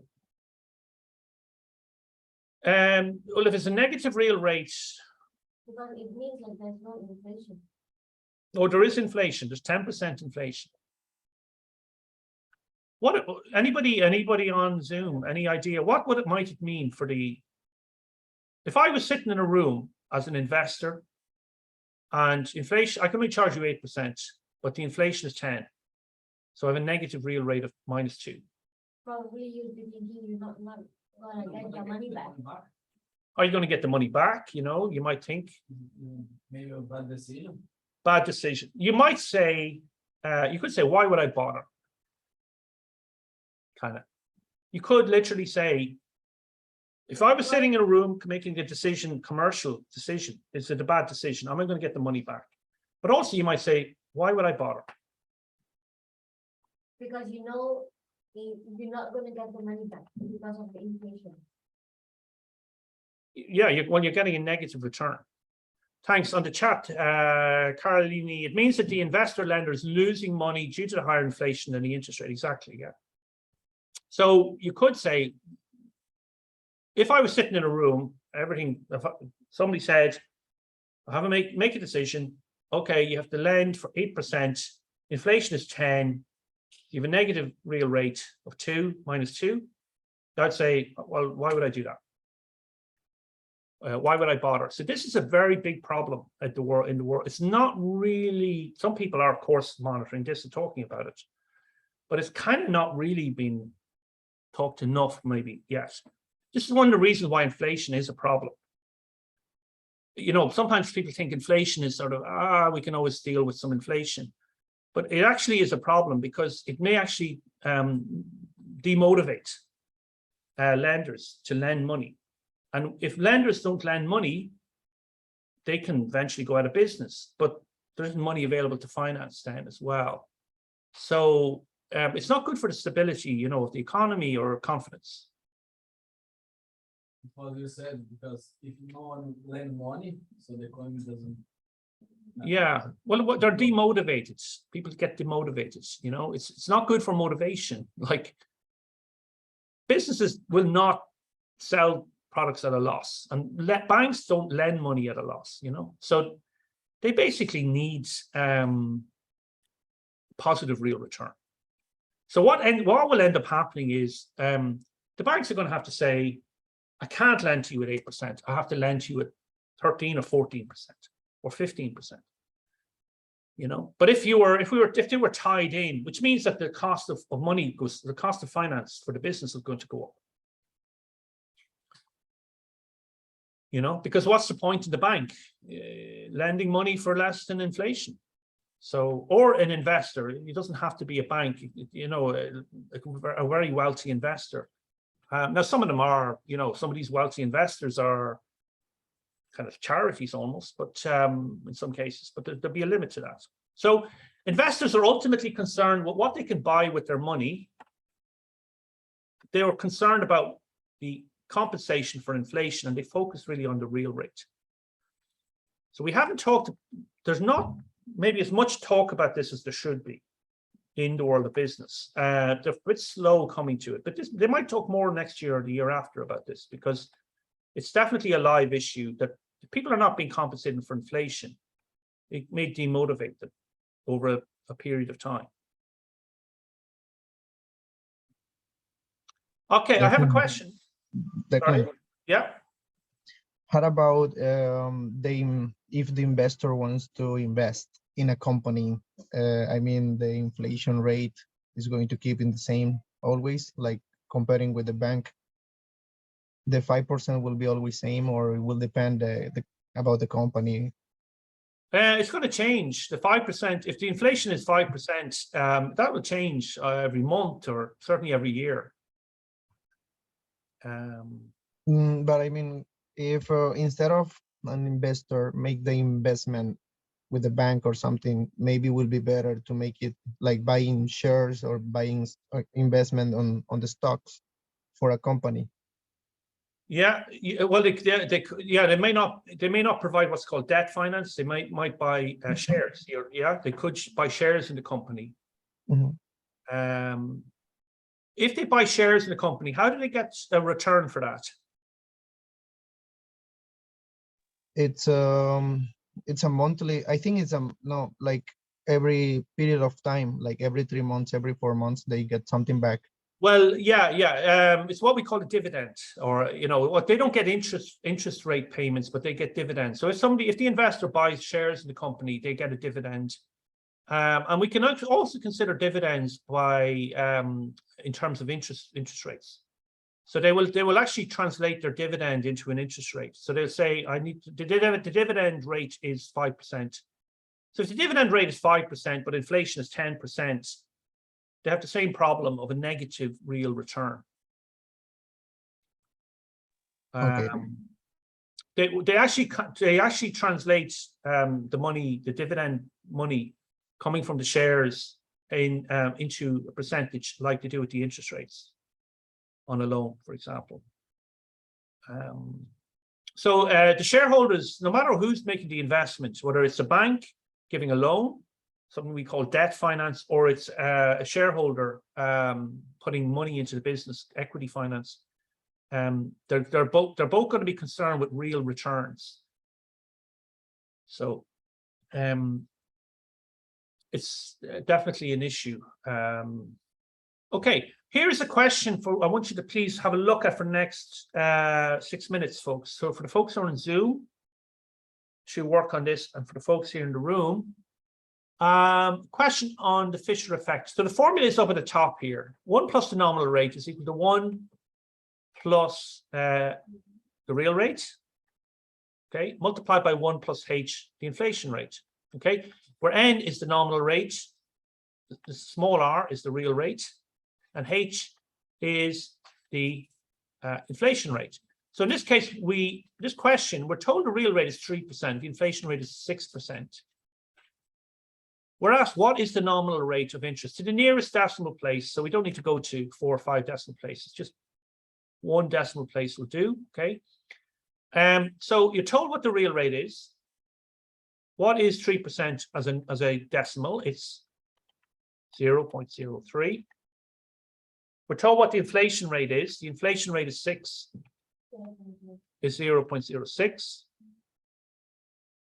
0.06. Okay, so that's what we need. 6 is not the answer. 6 is before we bring it into a number. 6% as a number is 0.06. So for the next 6 minutes, folks, to have a look at this, you've got 2 parts of the equation. You just need to figure out what the remaining part is. Any questions, let me know. If you're stuck, shout out, and I'll explain. So please have a look at this for 6 minutes.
Like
1.09.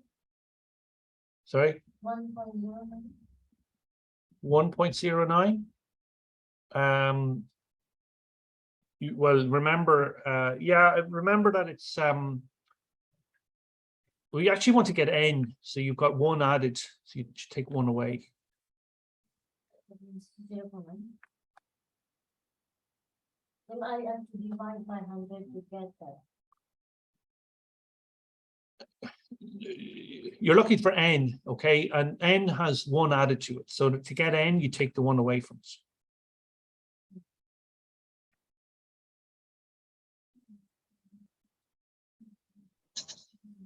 It's 9.18%. Okay. Yeah.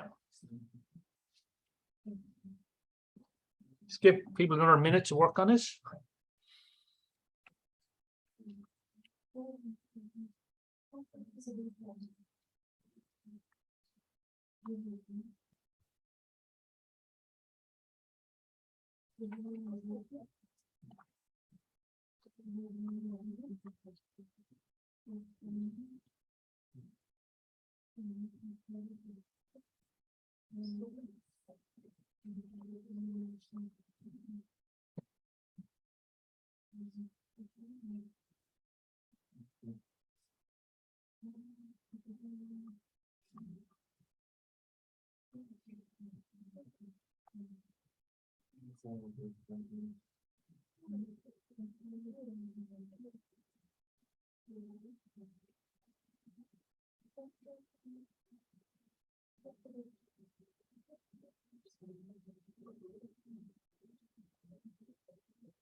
Okay, any other answers? A couple of answers given there.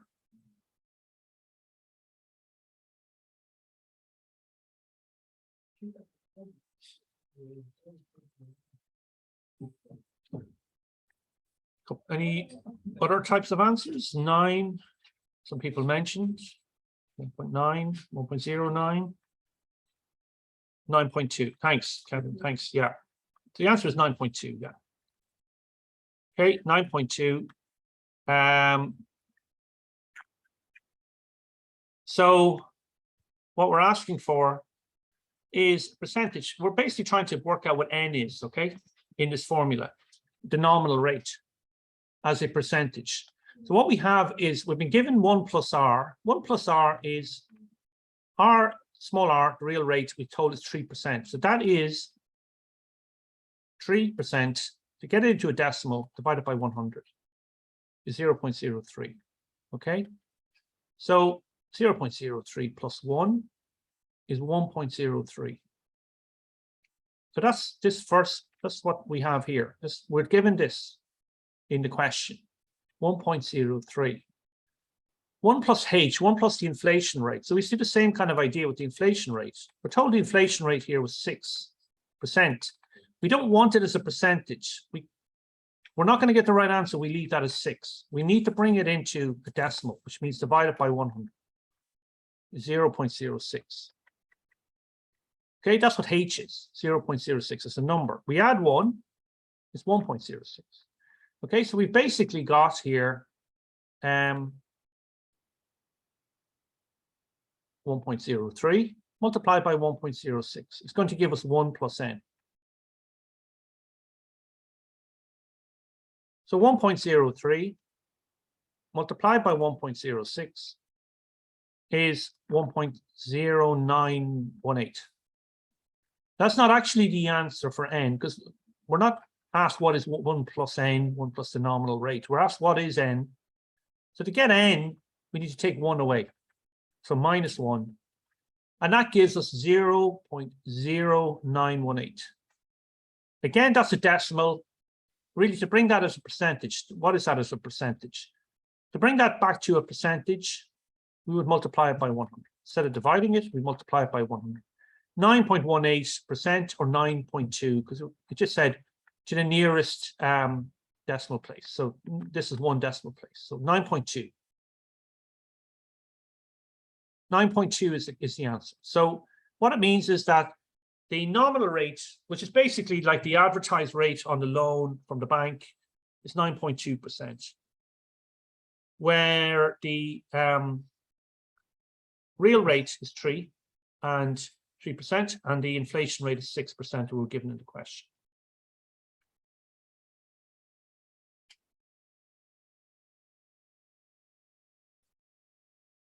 Any questions on that?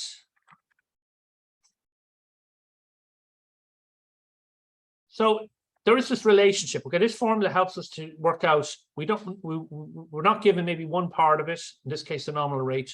We're given the 2 parts of the equation. We can use the 2 parts to work out what the third part is. Okay, so finally today, the last half an hour, a bit to cover. So we're moving into the area of capital investment, capital expenditure. So this is what we're going to be looking at for into next week's class as well. This is very important for corporate finance. One of our key learning objectives in corporate finance is to look at capital investment appraisal. So that's what we're going to be thinking about. So this is where businesses are spending money for a long period of time, for more than 1 year. Okay, so they're not buying short-term assets like current assets like stock here. Okay, they're not just putting money into a bank. They're investing in things like machinery, non-current assets, what we call non-current assets from our accounting studies. Okay, fixed assets, assets that are for more than 1 year. Okay, such as investing in a building, a property, machinery, plant and equipment, fixtures and fittings. Okay, for a long period of time. When businesses in the commercial sector, for-profit businesses that we're mainly going to be looking at now from now on, okay, generally speaking, they're considering the financial considerations alone, but remember they have wider stakeholders. So increasingly they're asked to show how are they considering wider stakeholders. Not-for-profit organizations that we talked about at the start of the class, we saw last week, may have several different reasons for investing beyond just financial. So their investments can be evaluated or considering under those 3 E's for value for money: efficiency, economy, and effectiveness. Quick question before we start into this. Inflation is, and everyone should hopefully be able to make an attempt at this quick multiple choice, easy question. Look at that for 30-40 seconds. We'll have a look at the, I think what the correct answer is. Inflation is which of these 4?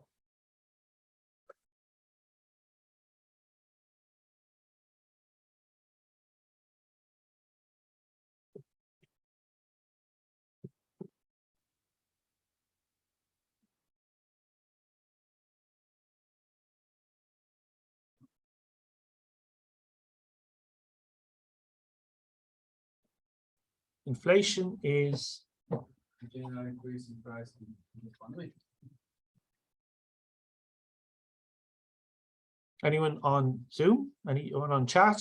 What do you think? 1. 1, thanks. Anything else? Everyone thinks 1. So the answer is 1. Okay, inflation is a general increase in prices in the economy.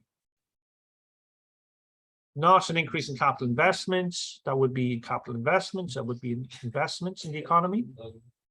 Number 1, general increase in prices. Not an increase in government debt, not an increase in unemployment. Number 1 is the right answer. Okay, so when we think about capital investment, capital expenditure, we're spending money for a long period of time. The company is spending money, so basically what we're saying is there's cash flowing out. It's going out of the business. Okay, what is cash flow? Cash is where the business is paying cash out. Now, when we say cash flow, spending money, money's going out of the business, we say cash, we don't mean they're literally handing over €100 and $100 and so on. Okay, and a big suitcase full of cash. We mean cash in the general sense. Okay, it doesn't have to be in notes and coins. It's a payment out of the business. Okay, there's a cash flow out of the business. They're spending money on non-current assets, so they're investing in the business. And what's happening is we're expecting future benefits over a longer term. Okay, over a number of years. There'll not be unlimited money available. There is a constraint on budgets imposed from outside of the business or inside the business.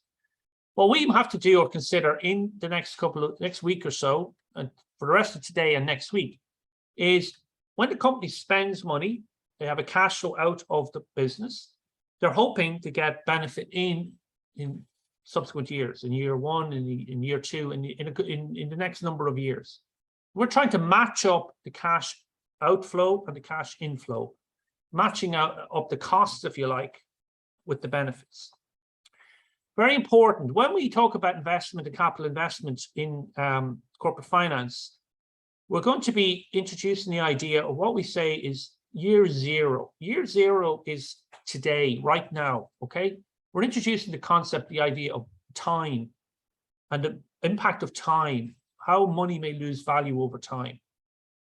Okay, so the point of investment is considered today. The company's investing today, cash is going out of the business, and that is what we call year 0 right now. We might see in some questions, the company, like if they invest in something like a piece of equipment or a vehicle, we may at the end, in 4 years' time, the end of the life of the vehicle or the piece of equipment, we may have a value, a trade-in value, or what we call a residual value left over at the end.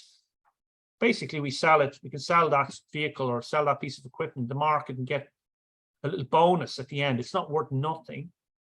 Okay, so we may spend money today, but in 4 years' time, get some cash coming back in for that particular piece of equipment or that vehicle. Okay, so basically like a second-hand value or a scrap value for the asset. If we see this, we bring this into our calculation. Okay, so it forms part of our calculation to see whether it's worth our while investing in this capital investment. What costs are relevant? Relevant meaning important, that we want to bring into our calculations. We would see cash flows, as I say, okay? We're going to see important cash flows that are relevant. So when we make an investment, we're spending money, there's a cash outflow from the business, like a negative spend. And then in year 1, in a year's time, in 2 years' time, 3 years' time, they're hoping to get money coming back in, a benefit, okay? These would all be relevant cash flows, okay? Some costs, though, may not be relevant to the capital spend decision. They're what called sunk costs or committed costs. So basically, the money's already been sunk into a decision. The money's already been spent. So from here onwards, it doesn't matter what we do. We've already spent this money. So an example of this might be researching something. There might be a cost of researching a product, or we might have a legal fee or a fee to try and explore whether the investment is worth doing at all. And we've already spent that money, okay? So from here onwards, that's what we call a sunk cost. It's not relevant to our decision. Okay, it's costs that we would incur anyway, or sunk costs, committed costs, where maybe there's a contract in place or a legal agreement in place we can't get out of. We have to spend that money. Okay, as usual with this area, this is where business will be dependent on its accounting information, particularly its management accounting information and planning and forecasting numbers.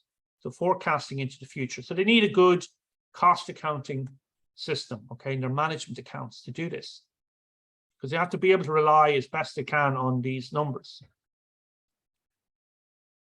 So what they'll end up doing is they'll have a proposal maybe to change an upgrade in a product or launch a new product or build a new factory to make something. We have an original proposal. We'd have to then look at an appraisal and an evaluation, coming up with calculations of relevant cash flows for the proposal. Very often we're going to be looking at project A and project B, okay, or product A and product B. So we've got two things to compare. We're not going to be looking at comparing more than two possible options or possible products, okay, but we will be looking at comparing product one and product two, for example, okay. In reality, in a business, they may have more than two, but we're not going to be looking at more than two. Where they have more than two, they may have to filter out or screen out the poorest proposals. So they may have to start with 10 different possibilities and narrow it down to two, and then come up with their numbers, do their investment appraisal, and the management, senior management, would have to consider a go, no-go decision to authorize it. Okay, and in which case they need to be informed. So they need to know what they're doing. We're going to ask questions, especially when they're spending a lot of money involved. And it doesn't finish then. They also have to then monitor the project afterwards. Okay, what's actually happened after the project goes live, because things can change, as we know, like pandemics. It's an extreme example, but you know, some people in 2019, they would have been planning for 2020, and then their plans changed dramatically because of, let's say, the pandemic, or you know, the rising cost of living. It changes some of our assumptions. Okay, there are four methods of capital investment appraisal we look at in corporate finance. Three really in particular, because we don't really worry too much or concern ourselves too much. We do look at quickly accounting rate of return, number two here. But our main focus is going to be on number one, the payback method we're going to see today. Next week, we're going to see net present value, number three, and number four, internal rate of return. So these three in particular, this we do consider, but it's really the weakest of the four. So we want to focus most of our attention on payback, net present value, and internal rate of return. Number three and number four, we're going to see next week. They're called discounted cash flow methods, or DCFs, because they basically consider the impact of inflation and the fact that money loses value over time. But firstly, today, for the rest of the class, we're going to look at the payback method. And the payback method, payback is a very commonly used term, okay, in investments. Basically, what does payback really mean? It means basically, how long in time is it taking for, we make an investment today, how long is it taking for that investment to pay back? So the clue is kind of in the name, payback. How long is it taking for us to get the money back from the money we've invested? Okay, so we're calculating in time, in years and months, the number of years it's taking for us to recover the initial investment in the product or project. Okay, basically, how much time, how long is it taking for the product or project to pay for itself? And we measure it in years and months, accepting the shortest payback. So with the rule with payback is, the quicker the project is to pay back, the better it is. And in reality, businesses use this, and they may set a target payback. So they may say, we're not going to accept any product that doesn't pay back within 3 years, for example. That's a target. Or they might say, we're not going to accept a product that doesn't pay back within 4 years. Okay, so if it takes more than 4 years, we're not interested in it. Okay, we're not going to be going ahead with it. So this is very commonly used, but it's not technically the best method, because it doesn't really take into account the time value of money or the costs of inflation, okay? But it is often used as a simple method, relatively simple method to screen different projects and narrow down options. Okay, is there such a thing as a formula? Well, we basically lay it out more in terms of a table, okay, payback. So we build a little table to calculate payback. Really, if we were thinking about it in terms of a formula, we don't really tend to look at it from that point of view, okay? Best thing is to do is to lay out all of our information in a little table of numbers and calculate the payback that way. If we did consider what is the payback period as a formula, it's really our initial payment, our initial investment divided by the annual cash flows. And often the cash flows can be what's called uneven, okay? They are different from one year to the next. So we have to consider the cumulative cash flow. So this is why we lay out a table to really work out how to calculate payback. Okay, a simple example of payback. If we had a machine investment, we have a capital investment here of 20,000 euros, okay? Now, today, in buying a machine, okay? We would say that our current cash flow right now today, what we call year zero, this is what we call year zero, okay? Year zero, right with that. Okay, year zero. This is what we call year zero today, basically. Okay, the machine costs 20,000 euros. The cash outflow from the business. The business is spending the money to invest in the machine. In future years, they're hoping to get a benefit. The benefit they're going to get here is in cost savings. The machine's going to reduce some of their costs, basically. Okay, so in year one is next year. Okay, year zero is today. Year one is next year. Okay, in next year, we're going to get a cost saving of 1,000. So we're going to see these benefits for a number of years. Year two, we're going to see a cost saving of 4,000. Year three, 5,000. Year four, 10,000, so on. Going all the way up to year five. Okay, these are all positive numbers. This is negative. It's in brackets. Okay, we're spending money. This is where we're pulling money in. We're getting a benefit. But these are positive cash flows. The key here is to lay out the cash flows and then have a little column here for the cumulative cash flow or the net cash flow. That will change each year depending on what that particular year's cash flow is doing, is changing things. So in the first year, year zero, okay, or what we call year zero, the point of investment, our cumulative cash flow here is negative 20,000. We spent 20,000. Then, though, in year one, we're getting a return, we're getting some benefit. Year one, we get a positive cash flow of 1,000. So our net cash flow, our cumulative cash flow falls. It's no longer, it doesn't stay at this forever. If it was to stay at this forever, we wouldn't want to invest because we're just spending money. No, now they're getting a benefit of 1,000. So our net cash flow falls to minus 19,000. Year two, we get a further 4,000. So our net cash flow falls to minus 15,000. Still negative though, remember. Okay, so this machine still costs us money at the end of year two. Year three, we get a positive cash flow of 5,000. So our net cash flow falls to minus 10,000. What happens in year four? In year four, we get 10,000. So in year four, going into year four, at the end of year three, this machine owed us or cost us 10,000 euro. In year four, we get the 10,000 euros. So our net cash flow falls to zero. This is the point of payback. This is the exact point of the payback. This is what payback is. Payback here is 4 years, exactly 4 years. Okay, basically we have to wait 4 years to get the money back for the initial investment of 20,000 euro. So what we say is the machine has a payback of exactly 4 years. Now the fact that we're given additional information, they move on and into year 5 to get another 10,000. This is not actually relevant. We actually stop at this point with payback. We say we're not worried about what happened after the point of the payback. Okay. So it's one of the weaknesses of the payback method is they ignore what happens after the point where the money has been paid back. So our answer here is the payback is exactly 4 years. Okay, second example, okay, to show you exactly what we mean by building a little table. This is the way to tackle this question, okay? No other real way of doing it. If we're given a project A and a project B, okay, two different types of project, they can either invest in one or the other. In year zero, they're investing 90,000 euro, okay?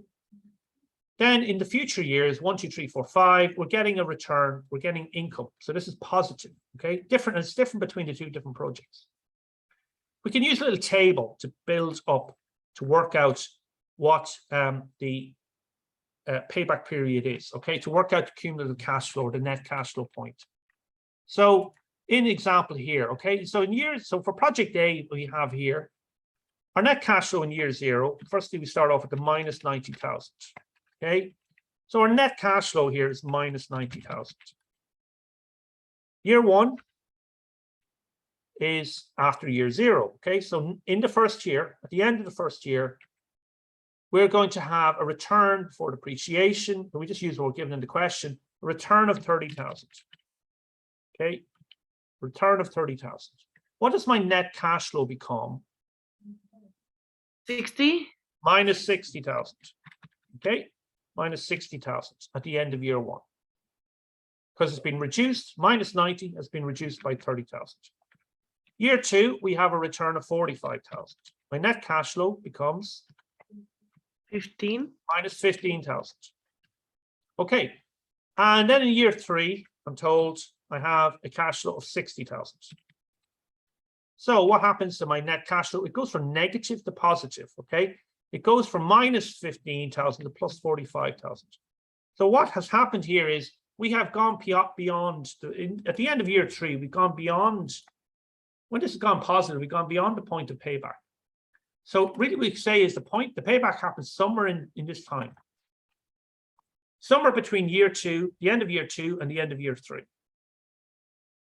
So to work out exactly, what we do is we take the cash flow, to work the exact point in the year. We take the cash flow from the final year where the cash flow is negative, okay? At the end of year 2, we need to get 15,000.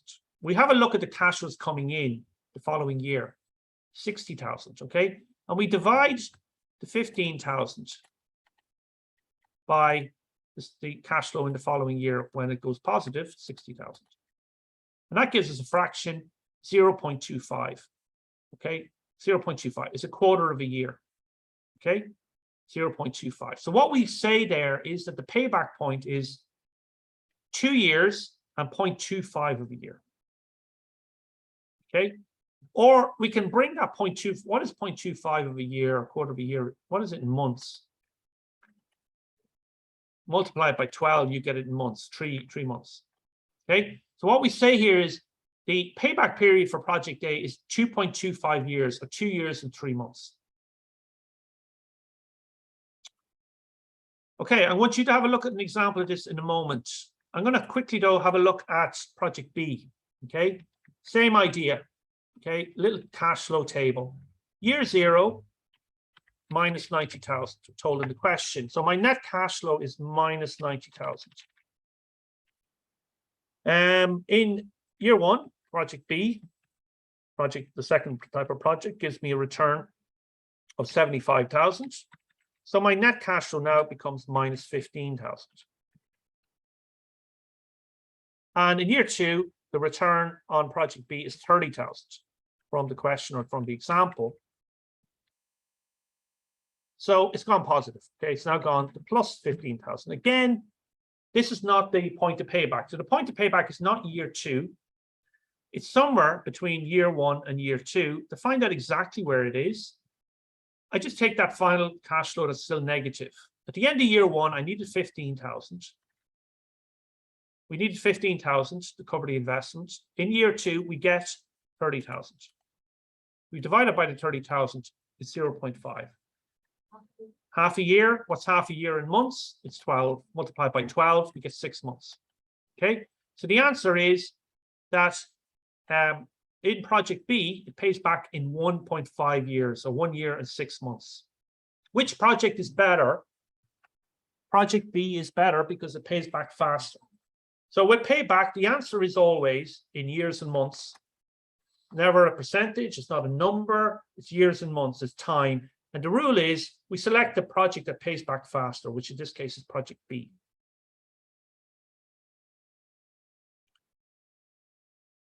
Okay, another example quickly. Machine costs 120,000 euro. in this case, it's just showing you an example of where we may have a residual value or a scrap value, and it's a relevant cash flow. Basically, at the end of the life of 4 years, it has a scrap value, what we call a residual value of 15,000. So basically, you're going to spend this money minus 120,000 in year 0. We're going to get a little bonus at the end. We can sell the machine for 15,000. And in between time, we have cash flows, expected cash flows, not included in residual value, for year 1, 2, 3, and 4. So to calculate the payback period of the project, again, my little table. So year 0, 1, 2, 3, 4. My cash flows, spent 120,000. My net cash flow is minus 120,000. Year 1, I get 30,000, so my net cash flow falls. Year 2, get 45,000. My net cash flow falls again. Year 3, it goes positive. The net cash flow goes positive, okay, because we get a whole 60,000. Just to note, I've included my residual value in year 4. Now, it's not going to be relevant to the payback, but it's just an example where you see the cash flow. It's only 15,000 without the residual value, but the residual value is another 15,000. So the total cash flow, relevant cash flow at the end is 30,000. Okay, this is more important for next week as such. This week, or this particular example, I'm not actually concerned what happened in year 4 because it's after the point of the payback. How do I work out exact point of the payback? So somewhere between year 2 and year 3, where the net cash flow became 0. Work it out exactly. I would take the cash flow in the final year before it paid back, 45,000, and divide it by the cash flow in the following year when it goes positive, 60,000. And that gives me 0.75. So what it tells me is it's after year 2, but it's before the end of year 3. So it's 2.75 years is the payback. In number of months, that would be 2 years and 9 months. Okay, folks, I want you, the last 7 minutes, I'll have a quick look at the solution before we finish. I want you to have a look at this question. And again, a small little table, shouldn't take that long. If you get going at it, shouldn't take that long to do this. A piece of equipment costs 500,000 euro. So the initial investment in year 0 minus 500,000 euro. Expected cash flows were given to us here as follows. There is no residual value here, okay? Nothing about residual value. So we just got 4 different cash flows. Please work on this in the next 7 minutes to bring us up just before 11:30. To calculate, see if you can calculate the payback period of the project. Kind of stuck anywhere, let me know. Type into the chat, come on to the audio. Have a go at that for the next 7 minutes.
One, 0.5.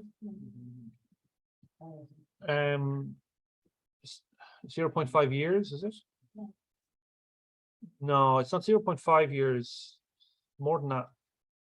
0.5 years is like only 6 months.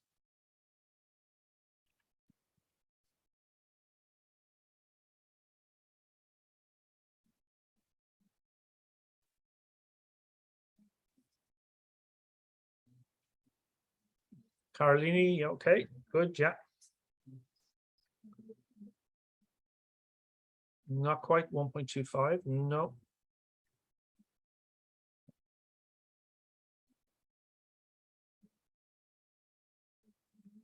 Somewhere between year 2 and year 3. Takes at least 2 years. 2.5, 2.5, Yeah. 2.5. At least 2, okay? If you spend 500,000, so just look at the solution quickly before we finish up.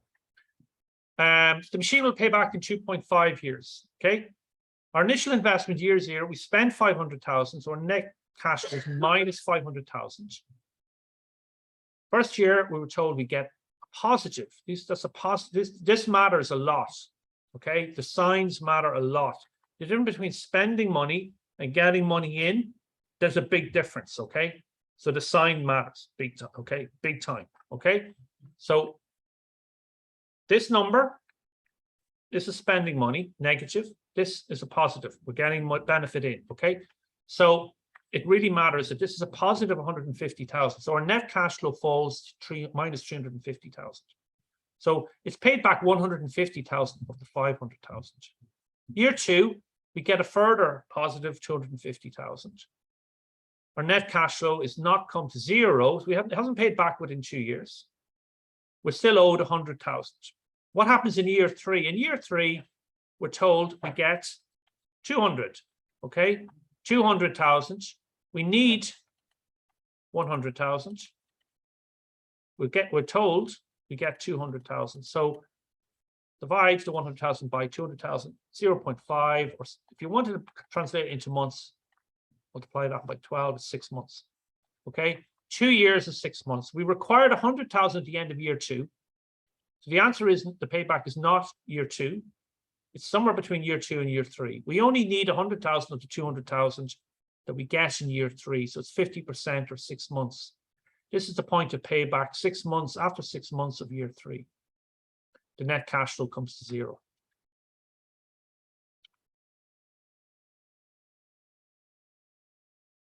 Okay, just finally, before you completely wrap up, advantages of simple payback. The payback method is actually fairly simple and easy to calculate. Quite a few people got to 2.5 or certainly got close to it, okay, in those 7 minutes. It tends to be easily understood by the general population, actually, okay, beyond just finance people. It's very often used to rank or screen maybe 10 projects, bring it down to a few. And it's also good from the company's point of view because it focuses on getting the money back as quick as possible.